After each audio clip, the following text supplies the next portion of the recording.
Hello, hello. I'm Christina from the Castaway Kitchen, and I want to talk today about a topic near and dear to my heart, which is hormone health. I'm a woman. I have hormones. I mean, everyone has hormones, but I was someone that had estrogen dominance and insulin resistance when I started keto, and actually balancing out my hormones was one of the primary reasons I went low carb. I was already doing paleo, um, and kind of a primal approach. And then I went full blown keto because of the potential to affect my hormones. So, does keto affect hormones? The answer is yes. Your diet's always going to affect your hormones, right? Negatively or positively. So, I just want to keep it relatively brief today. There's a lot of components to this, and I think that there's also a lot of misinformation out there. A lot of people share things that I think it's not a complete picture, right? One of the caveats I see is a lot of women saying, "This is what happened to me," but they're not sharing everything. Like, good morning, hi. People often, when they're trying to help other people online, they're not taking into consideration their sleeping patterns, their stress levels, their training. They're just saying, this is what I ate. And there's so much more to your hormone health than just what you ate. So, first and foremost, before we even get into food, ways that women like to wreck their hormones, and nowadays, more so than ever, you're overtraining. I think it's a huge thing right now.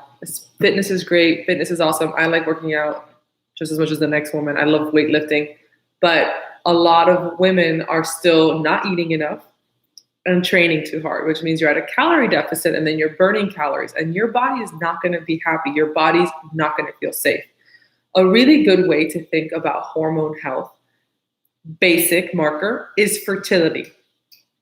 Our bodies are built to reproduce. And I know it's like, that might not be the most empowering statement ever, but going back to basics, to nature, that's what we're for. Like, we make babies, whether you want them or not. So whether you want to have children or not, being able to have children or eating in a way that makes you fertile, or living in a way that keeps your fertility like afloat, is a good marker for health. Obviously, there's extenuating circumstances, and there's a lot of times serious fertility issues can be a deeper problem. I am talking about just normal hormone health for the, let's say, average woman who's just trying to balance out her hormones.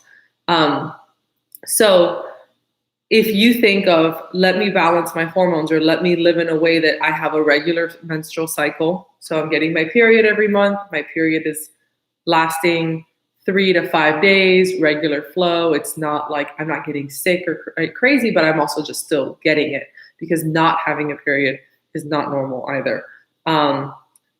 So that goes to show. So fertility, and actually nowadays, I think actually the American Association of like Medicine or whatever is finally using our cycles as like our fifth or sixth vital sign. It is a sign of health for women, having a healthy and normal cycle. So if you're under eating and you're overtraining, you're going to mess up, because think about a climate for fertility in your body. That means safe. That means stable. That means abundant nutrition. And if you're not eating enough, and if you're overtraining, which means that you're putting your body under chronic stress, your body's not safe. Your body's not stable. Your body's like, no babies here. So it's not going to be fertile. So just know that it's just so widespread. You see this epidemic, and so many women are struggling with fertility, but at the same time, the media is telling you, you have to lose weight, you have to work out more. And so it's like, the message is just not there. And lastly, and I'm going to sound like a broken record, but are you sleeping enough? If you're not sleeping enough, when you sleep, that's when your body regulates things, heals. That's when all the important functions inside happen. So you need to be sleeping. So eat enough, don't overtrain, make sure you're getting enough sleep. If you're not addressing those three things, who cares about what you're eating? Your hormones are still going to be out of whack. So don't overtrain, don't undereat, get enough sleep. So now that we have that out of the way, let's talk about food and diet related stuff with hormones. So one of the biggest questions I get, and I'm not an expert on the thyroid. My mother has Hashimoto's, but my thyroid levels have always tested relatively normal. I do, however, have a lot of friends with thyroid issues, and it's just pretty prevalent nowadays for women. And a lot of questions I get is, does keto make, like, crash your thyroid? So keto will lower T3 levels, or can lower T3 levels, but it's not necessarily a bad thing, because T3, when you're creating less T3, means that your body's still using energy more efficiently. And hypothyroidism isn't low T3, it's actually low T4. So in theory, like with tests that have been done, keto does not lower T4. It affects the T3, but low T3 actually is often a sign of a healthy thyroid. I will say that if you are tired, if you don't have energy, then something's wrong. But I think that happens because, going back to what we talked about when I started the video, not eating enough. So on keto, people often eat less because they're just full, or women start intermittent fasting, or just drop their calories inadvertently. Right. So you're not hungry. And that's a problem, because if you have thyroid issues, you need food, because you need to input energy to output energy. And think about, like, thyroid is kind of like an energy regulator, right? Your T4 is regulating your metabolism, your heart rate, like everything, your hormones. So I think if you're on keto and you're eating enough and you're not overtraining and you're managing your stress, your thyroid should be fine. But always go by how you feel. And if you don't feel well, there has to be something to be tweaked. I think if you have a pre-existing hormone condition, you should get a panel done before you change your diet. Talk to your doctor.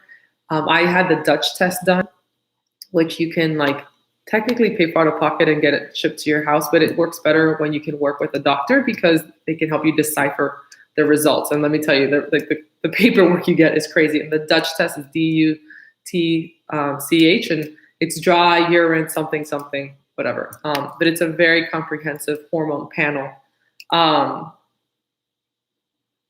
So yeah, that's pretty much all I have to say on thyroid, because I know it lowers your T3. I know that could be scary for some people, but in theory, the low T3 should not be a problem. It doesn't affect your T4 as long as you're getting enough food. And the right foods. Like, don't go crazy on cruciferous vegetables. And if you do, make sure they're cooked. Make sure you're getting enough omega-3, so eat plenty of fish.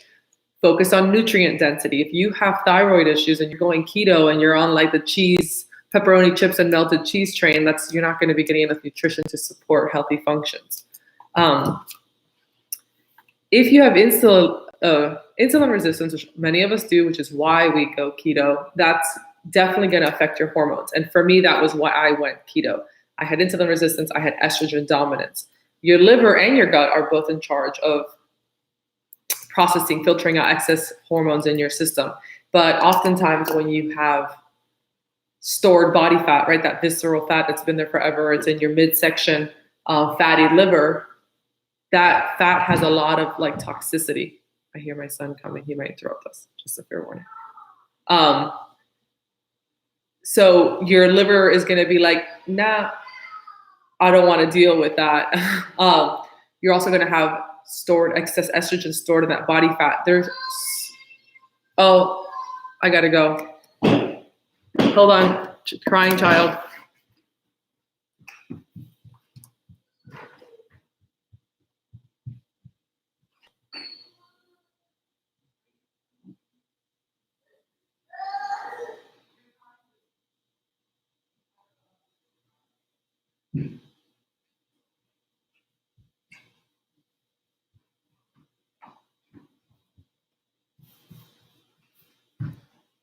Okay, sorry. My son was crying.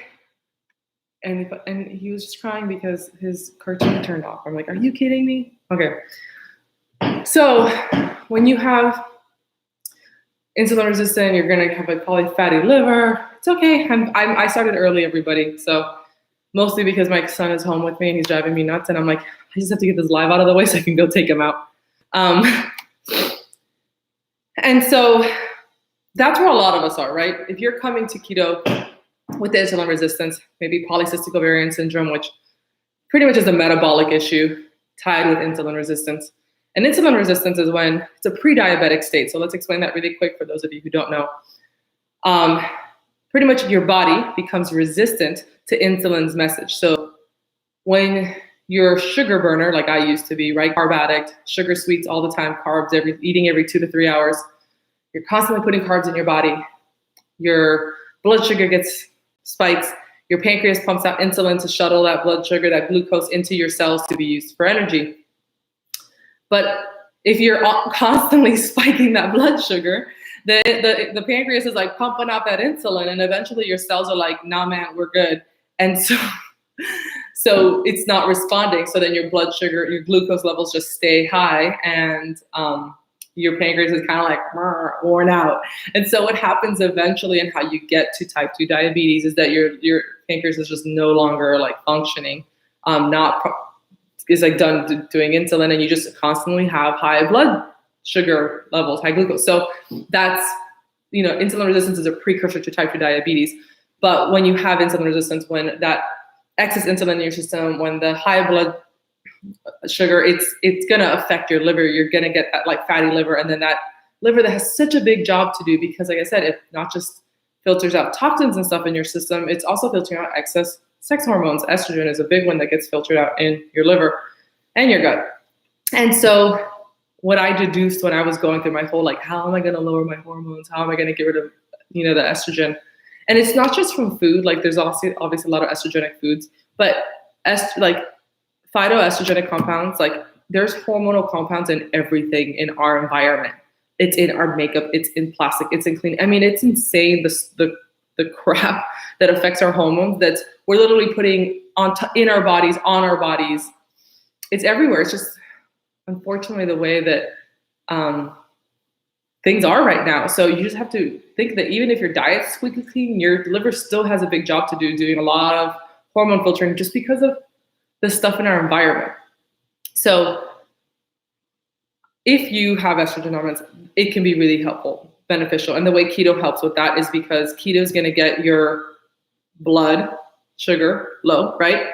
Low and steady. Once you're fat adapted, or once you've been keto for a while, going from maybe a fasting 100 or 120 or 95, most people have fasting blood sugars in the 60s and the 70s and like the low 80s.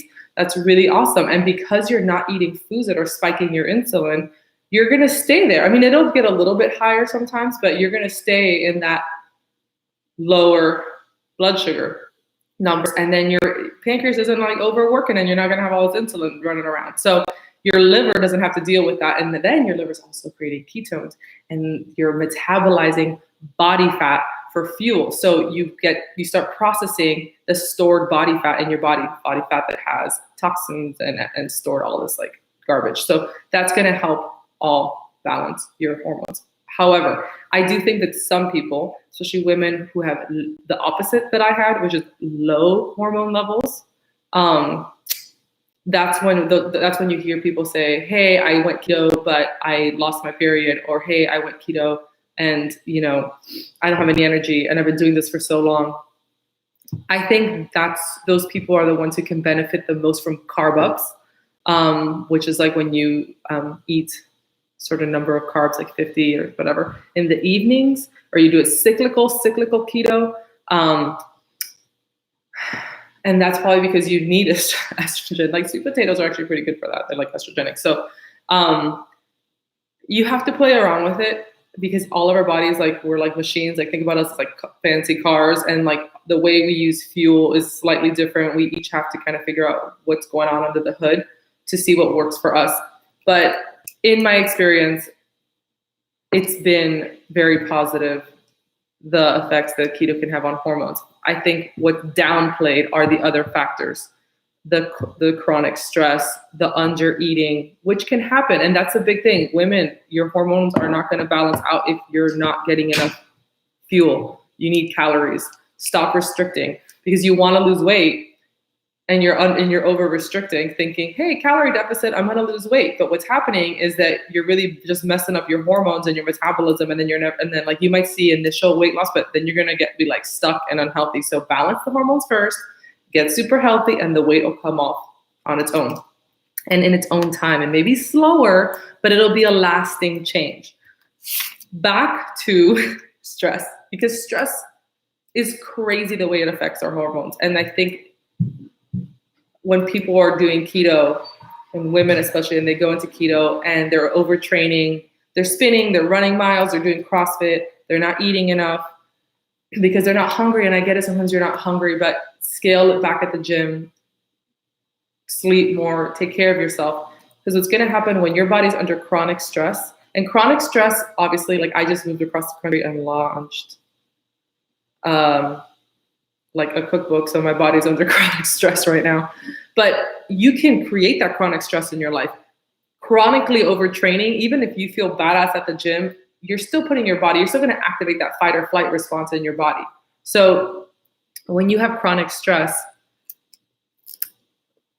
your body like can't keep up with all that cortisol, like it can't live in fight or flight. So what it starts doing, it's called pregnenolone steal, and you can look this up. It's actually I just learned about it recently, and I was like, your body, like your adrenals will be like, hey, let's borrow some sex hormones. And this is a super oversimplification, people, because I don't do science talk that much.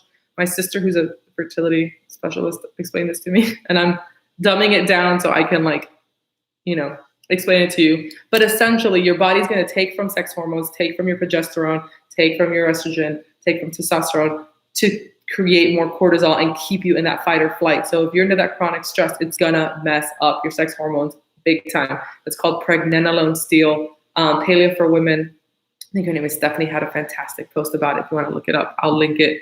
I have a friend interested in keto. She has thyroid issues, autoimmune disease, and large liver. Do you think keto can help her a lot? Any suggestions on certain foods for her to avoid? So Ashley, as I discussed earlier, if she has thyroid issues, keto should be fine as long as she eats enough. It will lower her T3, but it should not affect her T4. She needs to. The biggest issue with that is people tend to undereat a lot, especially women with hormone issues. And I get it, you want to lose weight, all this stuff, but you have to eat enough. Another thing, if she has autoimmune disease like I do, there's a lot of typical keto foods I stay away from. I don't do dairy. I don't do nightshades. I don't eat most nuts except for maybe like cashews that I use in my creamer. I've done a series of elimination diets. She's going to have to do her own elimination diets. I would suggest starting with the autoimmune protocol, seeing how she feels, and then maybe working her way to keto like I did. I would say combining AIP and keto is really great, but it's a super hard thing to do off the bat. And if she has long-term work to do, I would stick with one protocol over the other. Like my cookbook kind of does a lot of both of those. It explains keto and AIP. So yeah, I think that nutrient density is another thing. You have to be getting omega-3s. Make sure you're eating salmon, hemp hearts. Make sure you're using good fats. When you're balancing hormones, you have to think about all the nutrients. You have to fill your body to create a climate of abundance, of safe space. Like think of your insides of like, and this is gonna get a little woo-woo, but bear with me. Like for the women, my women out here, sorry if this does not apply to the men watching, but visualize your uterus, your ovaries, and visualize a safe space. Like, don't think of, oh my God, my period. No, you have to track your period. You have to learn what your cycle means. And I have several posts on my blog about this. And crash course, 28-day cycle, roughly. Some women it's more or less. Day one of your cycle is the day you start bleeding. That's day one. Usually that means, so when you first start, your hormones are flatlined, right? And so that means hormones are really, really low. And in those few days, your hormones are really low. That's when there's actual bleeding occurring. A lot of people, especially in the first few days, like me, so super low energy. And then the hormones start to rise ever so gradually. Start feeling pretty good. That's when you're feeling yourself. You're probably getting your PRs. they peak at ovulation. You have pretty high estrogen right now, testosterone, progesterone. You're feeling yourself. You're like, ooh, I look sexy. And that's like ovulation, baby. That is thousands of years of evolution being like, get it on, you're fertile. That's why you feel so hot. Then there's this drop in estrogen, in all hormones right after ovulation. And that usually leaves you like, "Rrr." I always tell my husband, the day I feel the best of the month, I'm like, woo. And then the next day I'm like, "Rrr." And it's just like, I know it's my cycle. That might last a day or two. And then progesterone starts to rise, other hormones too, but mostly progesterone. And that's going to be after ovulation. So it's follicular phase, you ovulate, then it's your luteal phase. And your luteal phase is the second part of your cycle. And it's pretty much your body's preparing for a baby, right? So you have this surge of progesterone. A lot of times you're hungrier, you're a little more tired, you're more insulin resistant. Yes. While you're PMSing, when you want all those sweets, you're super insulin resistant, which is kind of where keto is helpful in that, because even if you're having keto treats per se, at least they're not carby or like super sugary, so you're not gonna like mess up your blood sugar as much. But in general, try and stick to like comforting food, lots of nutrition. It's okay, eat a little bit more. I tend to go do more carb ups during my luteal phase, and then during like my period, I'm like a carnivore. So kind of follow it once you learn the flow, because your hormones, you're never gonna have like balanced hormones. Does not mean flatline hormones. That's not normal. We have a cycle. So ovulation, luteal phase, your progesterone, and then it drops again. And once that drop happens, then you start bleeding and your cycle happens all over again, right? Day one. So knowing the days of your cycle, knowing what to expect, deciphers a lot. And I have 2 different posts on my blog, Mindful Menstruation and the Hormone Roller Coaster, and both of them will walk you through tracking your cycle. The second one is written by my sister, and she even includes a moon mandala and like walks you through how to track your cycle with the moon mandala.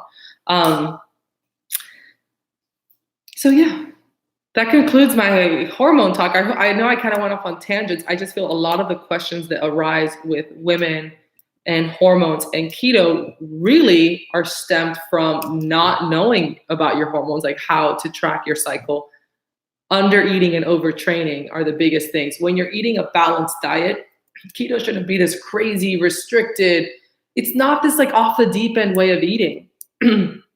It's a very healthy, nutrient dense, balanced diet if you're doing it that way, which I think everyone should. Not starving yourself, getting enough vegetables, sleeping enough, not overtraining, all those things. When I did the autoimmune protocol, it was very healing to me, but it was very high starch diet. The way I did it, I ate all the plantains and all the yucca root and all the sweet potato. That didn't help me because I was insulin resistant, which I didn't know at the time. So if you're insulin resistant, doing a super high starch diet isn't going to do you any favors. And that's where keto came in and really like changed the game for me. So to recap really quick, keto for women with thyroid issues, it will lower your T3 levels. It should not affect your T4. Have your panels done before you start. Have them done a few months in. Talk to your doctor. Always go by how you feel. You should have energy. After you get over the keto flu, which we all do, make sure you're getting enough food. To all my ladies, stop over restricting and overtraining, because calorie deficit, overtraining, you're going to crash your hormones. You have to create happy Garden of Eden. Think about it that way. Like you want abundance in your little fertile garden. Fertility it's a vital sign for us. So we have to make sure that we're protecting that. Stress, chronic stress, even from overtraining, will steal from your sex hormones to keep that cortisol up, and you don't want that. Make sure you're sleeping enough and learn to track your cycle, because that's going to be like, hey, I'm a little more insulin resistant this time of month. I'm a little more bloated right now, because guess what? That bloat, it's not food related. It's not a food baby. When you're bloated during your cycle, it's a surge in hormones. So learn to track your cycle. It's going to explain a lot.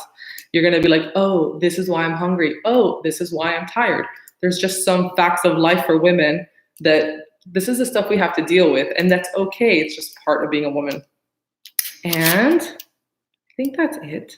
Oh yeah, insulin resistance, which a lot of us have, which is why we come to keto, can really help with things like polycystic ovarian syndrome and hormone-related things that are very diet, like metabolic issues. Excuse me. However, it takes a little bit of time. Changes aren't going to happen overnight. Keto can improve insulin sensitivity. I know a lot of people say it can't, but for me, I used to be super, super insulin resistant. Like I couldn't do carb ups when I first started keto because the next day I'd have like a hangover. I was craving carbs. Now, if I eat carbs at night, the next day I fast all day. Like it just happens organically. And that shows me that my body is now using that glucose right up for energy. It's not staying in my blood. It's not like my blood, it's working. So it's improved my insulin sensitivity and my estrogen is down to normal levels. So, but there's been a lot of lifestyle factors too. I don't do high intensity training. I do manage my sleep really well. And I really, really try managing my stress as well. That is it for today, guys. Thank you so much for joining me. The playback will be here forever and ever. And if you have any questions, you can always email me through my blog, The Castaway Kitchen, or message me on Instagram. I'm always on there. I hope you guys have a super good day. Bye.